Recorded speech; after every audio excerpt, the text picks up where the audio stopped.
Frère sort, on dit à l'Éternel, le Dieu d'Abraham, le Dieu d'Isaac et le Dieu d'Israël. Le Dieu qui nous a fait grâce qu'on se retrouve à cette heure-ci. Je sais que Mokili Mobimba et Landa Ngangape Moussali Nzambe, humble serviteur au nom du pasteur Bangofa Dona, sans pour autant oublier d'abord qu'on remercie Nzambe Yabateli Mokonzi Ambuka Nangai, président Nangai et gouvernement Naye Mobimba, Basoda, peuple Nzambe et sans oublier remercier DG Yakolo Chen. Oyaza, que je l'appelle qui? L'homme humble, sage, qui marche avec la volonté du ciel. Que l'Éternel, le Dieu du ciel, vous bénisse. Binoyo Sobanaya, Nadev et corps du Christ à l'entièreté. Que l'Éternel, mon Dieu, vous bénisse. Émission Dieu, amour et bandit déjà, Moussala Nayango, Nzambe ya Bolingo, abandé Moussala Naye. Et avato banda toute chose, makas nabiso émission, c'est les écritures qui vont crier, qui vont parler, na place nabiso. Et ma commune en Zambé, epes biso nzela ya kufungola nano ma komi ya liboso, o epes biso nzela na ange avato banda histoire nyonso ya ecclesia, o na yelibino lokola mission munene, parce que bomituna qui est-ce que pasteur dona azali susu to azate. Papa Dona Azali, Kanengo Moni Abimelo na TV Azali, tout ça d'abord 1 Jean 4, le 8e verset. La Bible nous dit, celui qui n'aime pas n'a pas connu Dieu, car Dieu est amour. Oyo, moto nyonso, na bo moto na biso na se na moi, o nana lingite, nana yebi na ozambete. Pour nani ni balobi Dieu est amour. Celui qui n'aime pas n'a pas encore connu Dieu. Pourquoi? Parce qu'on nous enseigne que Dieu est amour. Et là, il n'y a pas l'amour, Dieu n'est pas. Pourquoi? Et dans tous les 10 commandements, on posait la question en Christ Jésus, on dira, Seigneur, dans tous les commandements, dis-nous, quel est le premier commandement parmi les 10 commandements? Et Christ savait les pensées, leur conscience, leurs idées, les choses qui montaient au fond de leur cœur. Il le dira, vous les pharisiens, scribes et pharisiens, laisse-moi vous dire, le premier commandement parmi tout autre commandement, 1, tu aimeras l'Éternel ton Dieu de tout ton cœur, ton âme et ton esprit, bien-aimé, et toute ta force. Donc tu aimeras l'Éternel d'abord, parce que les pharisiens se prétendaient d'aimer Dieu, mais au fond de leur cœur, Dieu n'était pas là. Le Dieu des lèvres, mais loin du cœur. Tu aimeras l'Éternel, ton Dieu, de tout ton cœur, de toute ton âme et de toute ta force. Le second commandement qui est sur ce commandement, tu aimeras ton prochain comme toi-même. Bien-aimé, awande esika likambo émission na biso e bandi oyo nzambe ya lola akutana kinanga na zamba ya kimwenza na souffrance munene durant il y a 3 ans ya repos. Oyo motema na ngai lokola musana nzambe esengela kinake na mboka ya Luanda, et le Saint-Esprit a parlé à travers ma femme que okende Angola te lukana no nzambe vo nzamba koyobela yo yango nde okolanda.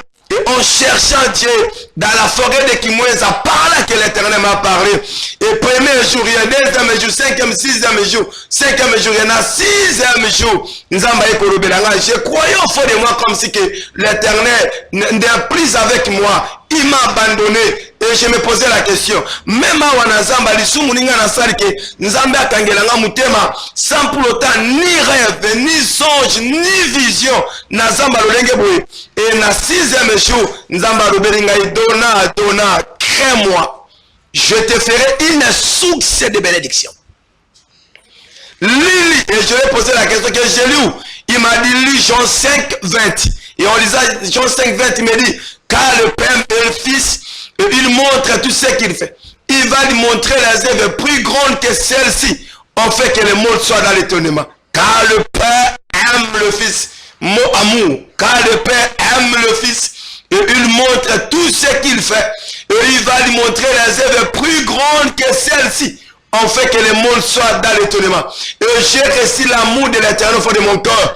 Et il me dira, Il dit, il y a des colonnes que je t'impose de parler à ma nation.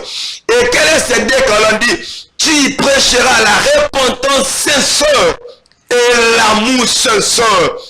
Ça, c'est les deux colonnes. Dès que tu le respecteras, regardez les choses que je ferai de toi. Namona, ngongo moko ya mai bien aimé. Je ne sais pas dans le bango richesse, dans le belango bilangalo somo. Dans la kondi o melamaïtie. O lié le côté nazamba kimweza leki nangai. Azamo na suka da prophète mutatika kinga nazamba kimweza wana.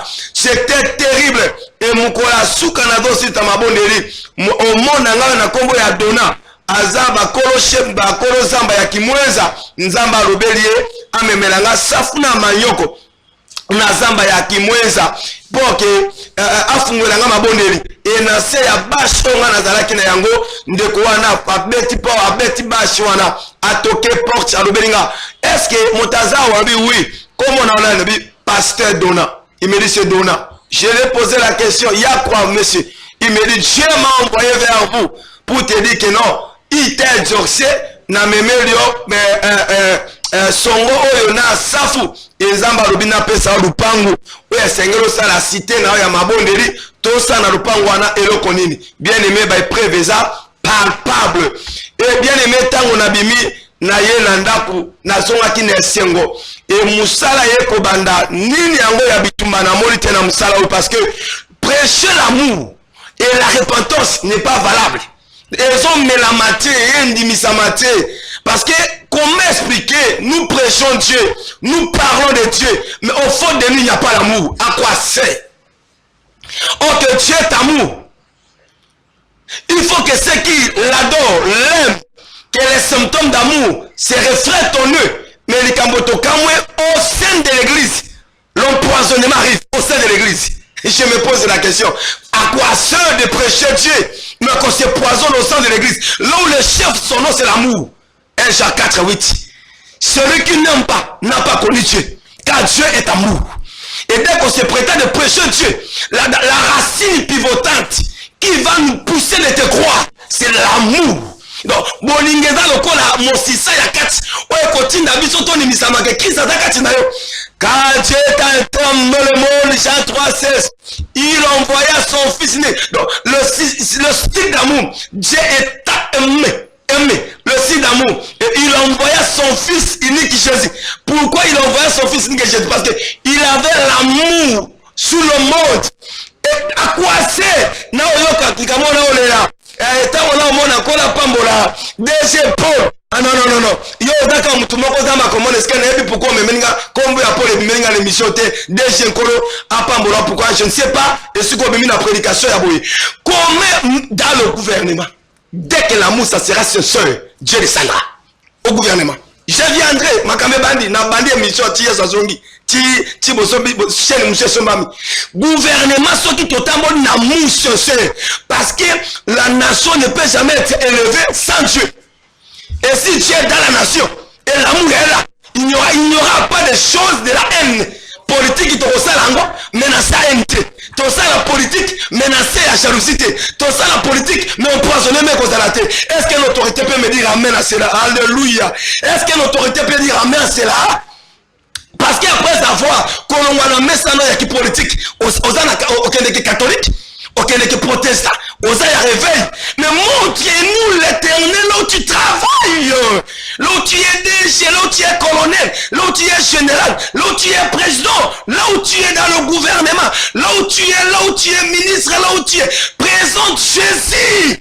Jésus revient. Maranatha, Jésus revient bientôt parce que au gouvernement il n'y a plus l'amour, à l'église il n'y a plus l'amour, dans la société il n'y a plus l'amour, même dans la société l'amour est perdu, l'amour n'est plus. Et mon âme est pleine dès que je prends ces choses parce que je pense à ces jours-là que Christ m'avait parlé, il m'avait imposé que tu seras combattu, mais je serai avec toi. Prêche l'amour dans le monde et je serai avec toi. Bien aimé, na sengi bolingo, loko les anano, et bande les missions, na bani musalaka asika, déjà pesinga, espace yanzela, peut-être na banda musala, bon de là, pour na DG Paul, parce que avoir telle sorte de gens, pour passer prédication, comme au temps de Jean-Baptiste, comme au temps de Jésus, ils ne sont pas nombreux. Parce que l'espace c'est 1 million de l'argent. Que l'Éternel lui bénisse. Il n'y a plus l'amour dans la société. Il n'y a plus l'amour même dans la famille. L'amour social n'est plus. Tout le monde a yaya zote kale kileka zote kaya kaya ya belle. Même peu. Saoul et Saoul. Même peu. Ou alors nous Congo. Que l'amour revient au ciel de Congo. Na basé ya Congo. Oh etikali espoir ya monde. Unissons-nous dans l'amour. Et vrai amour qui est sincère en Christ est crucifié. Que l'amour revienne. Que l'amour revienne. Sans l'amour, on fait qu'un travail, on fait parce que Christ n'est pas là.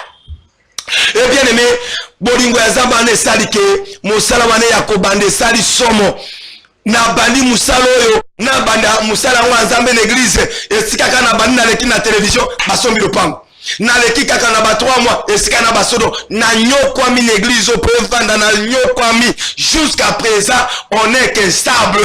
Donc maté ya bolingo les gens n'aiment pas. Bato balingi bolingo ti. Et bato bana ba million na bango oui, bien donna wana de ki supo aza ko se prétendre ki azanan pas ya conseiller bolingo ke yende nzambe. Bien aimé na souffrir. Oya ko souffrir pour na tina musala oyo. Et j'ai confiance en mon Dieu. Kenzama kotika ngate etana bato bakola na matin oyo. O ba yebi nzambe asoro, il viendra soutenir cette œuvre. Église ko za place nango, pe musala ko vanda. Bien aimé, mission na zanango, nazo misa bolingo sincère, na sommet ya mboka, nazo misa bolingo sincère, na gouvernement, nazo misa bolingo sincère, na musala ya société, nazo misa bolingo sincère, au sein ya famille, que l'amour revienne dans sa assiette. L'amour n'est plus dans sa assiette. Il n'y a plus l'amour. Tout ce qu'on fait, la haine, la jalousie, les choses qui montent, Dieu n'est plus. Et la deuxième des choses, avec c'est la crainte de l'éternel. Sur la crainte de l'éternel. Token absom. Pour na kubanga parce que là des colonnes ba pesa kingai, des colonnes nzambe a pesa nga pour natea na ba nation na ye psaume 34. Bolimbi si psaume tozana psaume 34. Le 10e verset, on peut commencer d'abord dans le 8e verset. Tout bien dans le 8e verset. L'ange de l'éternel campe tout autour de ceux qui craignent l'éternel et il les délivre au danger. Au verset 9, on dit, goûtez, sentez combien l'éternel est bon. Et l'homme qui se confie en lui. Et 10e verset, on dit, craignez l'éternel, vous les saints, car rien ne manque à ceux qui les craignent. Et 11e verset, ce qui est plus grave, en disant, les lionceaux éprouvent la disette et la faim, mais ceux qui cherchent l'éternel ne sont privés d'aucun bien. Alléluia. La crainte de Dieu est une puissance et une force. Craignez l'éternel, vous les habitants de la terre. Les lionceaux, parce que ça, émission, les kabakinois, balobi, si l'amour de Christ, les lionceaux, bana lion en français, babengi bango balioso. Yobi le lion, ada, roi ya zamba, nyama ya zamba. Bobi le lion, éprouve la disette et la faim. Mais ceux qui craignent l'éternel ne sont privés d'aucun bien. Où est parti la crainte de l'éternel, les apôtres? Où est parti la crainte de l'éternel, vous les docteurs? Crainte ya nzambe kende wapi ba prophète na nzambe, batata nanga ba prophète, batata nanga ba apôtre, batata nanga ba docteur, batata nanga ba évangéliste, batata nanga ba pasteur. Crainte ya nzambe ya Israël, crainte ya nzambe oyo Jean-Baptiste azoteya, répondez-vous car le royaume de cieux vous approche. Soyez, répondez-vous car le royaume de cieux est au milieu de vous. Répondez-vous car le royaume de Dieu est au milieu de vous. La repentance n'est plus, Bien aimé, soutenez-moi dans les prières, parce que l'enseignement, la fondation que l'Éternel m'a parlé pour que je parle à ma nation, ça bouge, ça renverse les données des gens. Et ainsi qu'on a comme la difficulté grave, et je sais qu'il m'avait assuré dans Zamba Kimweza, prêche, je serai avec toi. Kobanga nzambe meme na mabale zate likamona okamwa mwasa zoko samubali likambesana mateke mwasa za ndumba etanga mateke mwasa za na mibali etang epesa manzelate ni na bokoko ni na makomi ke mwasa za chef andako melikambo kama mwasi nde mwana ya ndako mwasi nde mama o papa azobokola na souffrance na bitumba ya tokolia ndenge nini tokobika olenge nini mais mama zoko sa papa azokotsa infidélité na ndako. Et tant que moi ça la fidélité, bien aimé dans la candé catastrophe et à Canada. Parce que personne m'a dit là, moi n'a pas sa papa dans la société. Oh yaya, kenta nzambe esili, mwasi azokosa mobali, mobali azokosa mwasi, na église de diaconesse azokosa pasteur, na ba rapport même ya mabonza nzambe, on vole. Je me pose la question, na gouvernement, kente ezate, bobangi nzambe ezate, mutaza ko se prétendre nzambe, na poko kwa kene église de dimanche, mais na loketo, bana nde ba singa.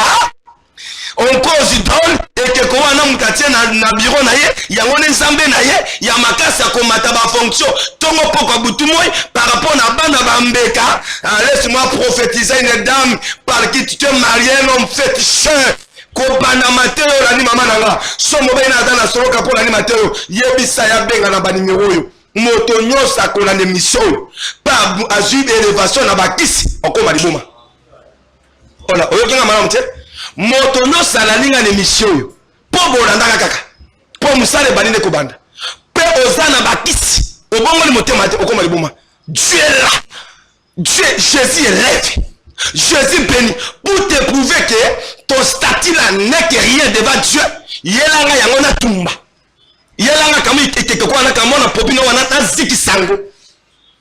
Le vrai fait c'est le fait qui provient du Saint-Esprit. Mais là lelo maba les ovanda bana bibembe bana bakoma bapululu, tout cela pourquoi? Parce que la crainte de l'Éternel n'est pas au fond du cœur de mes patriotes. Compatriotes RDC mboka nanga famille nanga batata nanga ba mama nanga bandeko nanga basala nzambe bana na nzambe na bondeli bino pardon mibe komi balo nzambe pesi ngai botiango na mitema na bino kobanga nzambe pe bolingo ntovandela ngo misisa. Parce que d'ici là, Maranatha, Jésus revient bientôt.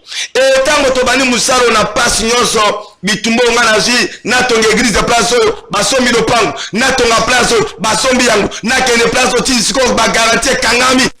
Et bien aimé tale si comme ça basungi kamne amwe tozaka na un mois ya pamba botala misala oyo zamba sali botala ndeko na tango nazo ba na témoignage moko et to bani musala ya Nzambe. Musala elingesi na papa ya ta ingénieur mokonzi munene atinda ki bango bakena mboka na bakongo mine na bango baye kozwa ye ya lobi non ya na séminaire moko pasteur bapesa ki invitation na loti pasteur wana na butu na keno na campagne na ye na église na ye soki na silisi nga na kola na lobi bino nzoka neza matinda kinga kana za la canal ya na sauver papa oyo bolingi bolanda ye na témoignage et baninga bakendeki basali tono tous les 4 ingénieurs bakoufi oya ki l'église Nzambe là il y a la crainte de l'Éternel, là il y a l'amour et papa est qui sauvé na banzi David moi na mayele na régie place oza o localiser les o canaliser les peuple kombaki noir bango moko balo babata na musala Nzambe ndenge Dieu d'amour adosala bolingone pona peuple na Nzambe ke batala balanda témoignage oyo musala ya Nzambe munene un ingénieur il voulait nous quitter et le Saint-Esprit nous a fait grâce à travers son serviteur. Et tozolanda élément nazela ya régisseur qui régisse après bo signaler pour na élément. Allez, bakinoa bolanda élément o ebali déjà na église Dieu est amour. Même attendre à mukolo moko. Alors, temps ezaki un peu compliqué. Et comme ça que le niveau ya musala, je suis un ingénieur de formation, il faut effectuer voyage Matadi Boma. Alors, il fallait que le lobby langi. Na monique, na kokisi maloba na ngai te, na oyo na lakaki ndeko abenga kingala ya na kati na oyo esika. Atuka culpabilité wana esalaki ngai na pengi lobby ngala bi est-ce que le sambo ezali abisi ngai ezali ngai bien atuka na yebisaki ti kutungamu na zo na bi na zotinda mopaya moko azoya kuna. Alors, il faut que participer. Alors, je suis qui à 14h. 14h, je peux comme pour Bazouangaï, la côte ici, ma bagage, mais un esprit qui me dit, pour promettre qu'il faut participer à la campagne. Mais ici, moi je vais payer mon billet na Rolanda Bino, là que ne répondre à l'invitation au Babé Sakinga. Et Baninga Bazinzela va voyager à Kenya.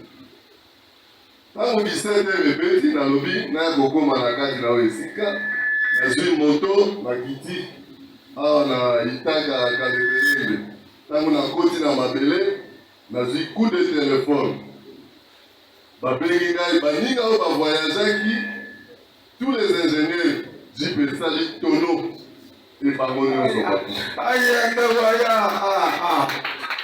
là où je vais pleurer.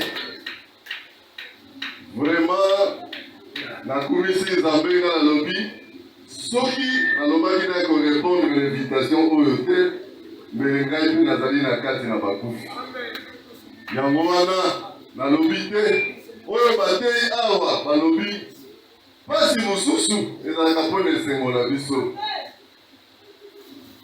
natali place na uti na mateya nazwaki lobi ndenge paster alobi bapasi mosusu kozanga tomitumisamaka tolobi nzambe wana abwaki yo me nzambe wana abosanaka moto te abwakaka moto te yango wana alingaki nabakisa deuxième témoignage. Quand je fus encore étudiant, j'ai perdu les parents. J'habitais Binza et pour arriver à Ndolo Ista. Je faisais le pied Ndolo Ista. Gloire soit rendue à l'Éternel bien-aimé. Botala ndenge musalo so bundisama ke pona tala mo engambe wana bana boni papa na boti. Soki totambola quand ainsi dit l'Éternel parce que prier c'est silaki mais moni mon nzamba lobi dona bakisa une semaine ya mabondeli na boya ki même na vision na non je suis fatigué pensez pas parce que na bande kolala na sima na karo ce qu'on a 20 jours et ça ngai panzi mais na tango balo ba prolonger ki mikolo wana kaka po papa wana baninga ba ekozwaye ndenge papa na vandi mikumba na ekufa ba pantalon na ekufa biloko na masaki ekufa nika nengo na témoignage 4 ingénieurs ba baluki na zela ya matadi baninga bakufi et pon éclair na bino o nzamba za bolingo na nzambe épargné bien aimé et ana bakufa musuto kufa parce que orientation ya mosala nzambe ya kesi ko mori mon nzamba ko orienter bon moina yo n'aimez pas mourir avant la mort et wana tozo keka malembe à cause ya ngonga oyo tozotamba nango parce que bano bazolamba eloko oyo nano dada aza lokola njungu ya mafami azolamba misuni na ye davi onko esika bana bozana régie témoignage oyo na beti sete mutu nyonso ozolota milimo ya esprit de mort ozomona malamu te komela biso na banzi ba référence ekozala na nsima to na kopesa bino ba adresse bokobenga nga après émission pour lelo balekisa yango direct après émission bokobenga nga pour leza ba numéro na ngai et yaka to sambele longo na kalembelembe a 35 otiki kaka komi na barumbu na kabamba wenze ya kabamba nde référence sika église ezali make bato basombaka bamesana konyoko l'église oyo na yebisaki bango kake mbala oyo molimo santu akokutana na mutu moko. Pourquoi bozo bundisa mbuma ya nzambe? Pourquoi bozo linga mate ya bolingete ya mate? Pourquoi bozo linga mate ya kobanga nzambe asolete ya mate?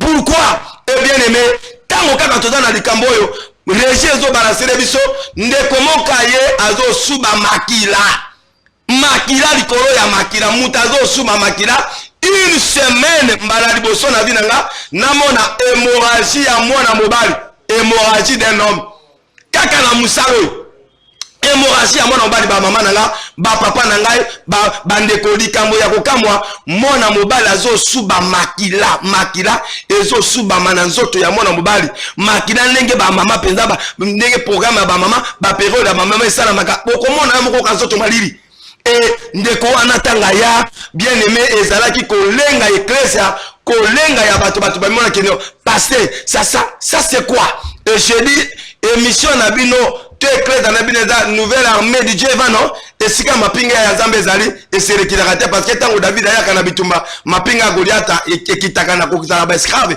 et Nzambe bolingo Nzambe ezate que passer mutabiki saka et tant kazana pe mapazo tambola vous verrez le miracle et bon mona bana bazo balancer ba ingénieur ba technicien bazo balancer bino botala ndenge makila ezobima na nzoto ya mwana mobali babatse ya makila muta osuba makila ya makila. Pour mon bien aimé que l'amour du ciel, Dieu fait grâce qu'il veut. Bolingo la Nzambe, tika motomoko zo na démission, obika bolingo la Nzambe. Bien aimé ozotala. Na awe sika to bondeli makilezo ni normal. esika to bondeli masuba ezongi normal esika makila d'abord banana makila esika bo banana esika makila ezali o esika to bondeli masuba ezongi normal mais esika do suba makila esika do suba makila technique OK botala bino moko ba mama na ngai ba papa ba kinoa bino ne bolo baka botala. Qui peut délivrer comme ça si ce n'est que la main de l'Éternel Adonai? La Bible nous dit, l'Éternel, notre Dieu, il guérit toutes sortes de maladies. Et là, il y a un vrai Dieu. Là, il y a la crainte de l'Éternel. Il se déploie. Dieu s'inspire. Nzamba ami apemaka. Nesika bobangi yesa. Bilei na Nzambe. Peuple congolais ba papa na biso basala Nzambe ba pote ba docteur. Bozongi c'est la biso Nzambe. Nzambe ya bantoma. Nzambe ya kobanga Nzambe. Enseignement si la crainte de l'Éternel. Et bien aimé tango ba yeli biso likambo wana na lobi. Si j'ai rencontré le Dieu vrai qui m'a dit que je prêche l'amour et la crainte Ndekaya. Et je prie sur lui qu'au nom de Jésus-Christ de Nazareth, le Dieu des donnants, mon Dieu justifie ma foi sur la vie de cet homme. Et tant que ton bonheur, nous avons la tambo la kanakobanga. Et la tambo la kanakobanga, comme on a eu, rien ne s'opposera. Et bota la nenge, masuba yandeko oyo, et comme masuba ya pembe, sima ya mabondeli, ya nzambe, ya kimweza na grâce parce que toko beta tolo taka ngola pote pour l'obi soki na koki ko se glorifier conseiller bota la changement mama est-ce que ko beta maboko place oza aya nganga nzambe boyope modérateur Paul ko beta maboko te Paul lo bota na pasteur te waka modérateur beta ta maboko place oza ça qui peut faire ça si ce n'est que l'Éternel le Dieu d'Abraham le Dieu d'Isaac le Dieu de Jacob non lo bela mutu moko dans ba problème ya baare bare kangiyo o babati no na beirologe bozo kene na likolo zozo ya note yaka lokola mutu moko tokumisa Nzambe obika biyano moto to za malade oza na problème ba numéro moni waneza ba numéro nanga benga si ma émission benga ngai et David mona mayele pona émission tozo kene na sima ya ngonga na sima ngonga na ebika ke ngonga ko prolonger parce que déjà akosuka ka ke elenge émission leki bo bakisa ba minute akosuka ka na place wana bola kisabiso misala. Est-ce que le Dieu que nous craignons il n'est pas Dieu puissant? Est-ce que Nzambo todo selaï azanzame anguyate il y a le fond du Saint-Esprit à son église? La Bible nous dit l'ennemi viendra comme l'eau du fleuve. Esaïe 59, le 19e verset. L'ennemi viendra comme l'eau du fleuve, mais l'esprit de l'Éternel le mettra en fuite. Et le Saint-Esprit est dans rendez-vous. L'église dans la bino, autokotaka chaque mercredi à 17h pour le combat spirituel et vendredi 17h pour la restauration ya mabota. Bota la misala, o nzambe na bino adako sala. Reja na olobela kon bota la kaka ndenge misala. Ozamba so kangola bana na Nzambe, ozana mari de nuit, ozana femme de nuit, ozana problème moko so tungisa bomoto na yo, ozomona bandoto ya mabe, déception na libala, lelo libala sengo, lobi mabe, lelo makambezo mata, lo makambezo zo gasima to yeli bino Nzambe abantoma. Nzambe abantoma pe basakoli. Le Dieu vrai, au côté ya Nzambe te tandumba te. Papa c'était on soni wana kinduma na kati wana o ko sabato wana to koma na kabali juif papa et monsieur damu laibe somo to koma na to balinde ko bandati to za wa soki 5 to za wa soki na et monsieur ko kata kaka soki déché to yo muto zoranda o somi chaîne gloire soit dans l'Éternel sans cela on est ici nguyani nyo ko salama o leki Yesu quel puissant qui peut dominer là il y a la crainte de l'Éternel. Là, il y a la crainte et l'amour de Dieu. Qui peut résister l'amour de Dieu et la crainte de l'Éternel? Je ne pense pas, je ne penserai pas. Que Yahweh l'Éternel, le Dieu d'Abraham, et la paix singabino. Nous avons yatini ke mosale bana ko salama. Référence daka moko biso batoto za na ba monga fula ba côté ya ba kitambo tout seta bo kitaka kana rond-point wileri bozo lokola bato bozo kende na bon marché bak sabino na wenza kabamba bokomona pano erungia pasteur oyo bokota na boka pano wana lopango moko eza wana monkozi moko apesi biso to louer mikolo to za wana et j'ai confiance que le quoi to za na chantier mama soki nzamba toucher motema na papa tala mabere ya kolona mbongo na yo esika bazo te ya kobanga Nzambe bolingo ya solo pe kobanga Nzambe ya solo lone esika wana sunga misala Nzambe ekozali pamboli pona tokotaka mabondeli mokolo nyonso ya mercredi na 17h vendredi na 17h et dimanche na 8h à 12h pona édification ya célébration ya misala Nzambe na nyonso lobami awa ke etouche motema na yo lukanga en privé koza na kisi wana loko moko beza na vina bolingeza te na famille dikamoko na nyonso na te ke molimo sata touche yo benganga naza disponible pour non, sans fiche, 110 francs. Nzambe oya bengingai. Ayebisinga na pambula mboka mobimba na bondeli pona mokonza mboka gouvernement mboka na ngai pe na bosalite mwasi na ngai elongo na libota mobimba ya Nadeve nzambe ya lola apambula bino nzambe adona pambula bino PDG Paul tika lole monela ngai yo na olobani na régime na ngai onga na yeka kasika je n'ai pas encore maîtrisé le nom de mes enfants si ce n'est que David oyale amaloko na mona et Jacob Israël que l'Éternel vous bénisse au nom de Christ crucifié restez le 3e jour et rediffusion émission et kozala samedi Nangunga ya 17h. Que l'Éternel vous bénisse. Bye bye, bye bye bye.